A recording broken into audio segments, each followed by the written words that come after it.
So, two parts of my PhD. The first bit is scent discrimination, and here what we want to do is we want to see how well elephants can smell. There's a paper, for example, in Kenya that showed that wild elephants run away from certain tribes like the Maasai who spear them. So they use olfactory cues to categorize danger, and the other tribe they stayed calm around because they're more peaceful to them. We decided to take this a step further and say, let's have a look at the best noses in the world, police dogs, the forensic canine units, and the way they are trained, and let's see how elephants compare.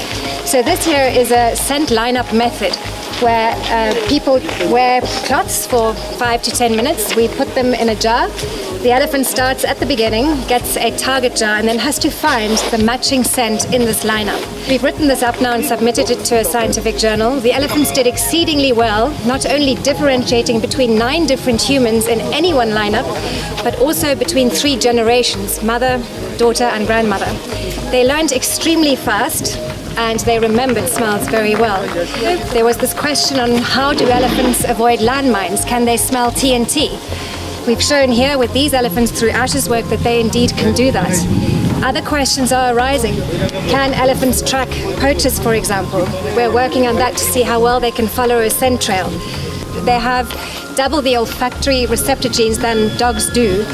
So we want to see, can they match hand volatiles from potential wildlife crime scenes to a target cloth, for example. These are all things that we are continuing to do through RecRu. Okay, so what we're doing is we're looking at the interaction between behavior and hormones. So we're looking very broad into reproductive phenomena or functions as well as animal welfare. Every species or individual is trying to reach reproductive success to actually go into the next generation. Okay? African elephants in South Africa have roughly a reproductive cycle of 4.1 to 4.3 years, which means in roughly 4 years we have 3 days where the cow is in heat.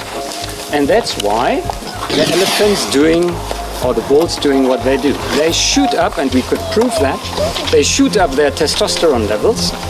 Then they become very fleshy, which means they smell a bit, for us, a bit strange. They behave like males in a reproductive mood behave, and apparently that's well perceived by the females. And they basically bully every other male away to just make sure that's my resource. And what we did was we could prove that by running behind elephants on foot in the Kruger Park, collecting feces every day, and create longitudinal profiles. The elephant doesn't have an udder as it has in a cow, although we speak of the elephant lady as a cow. It has teats. The cow has a cistern, that is the big udder, in which milk is collected constantly. With the elephant, it works in a different way. The milk letting is stimulated by suckling. So when the baby elephant suckles, then the milk is synthesized or produced and it is available, and as you saw, that calf is suckling constantly, so there's no need for an udder to collect the milk. Every species has a milk which is basically custom made for itself, because the growing needs is different for a mouse compared to a cow compared to an elephant.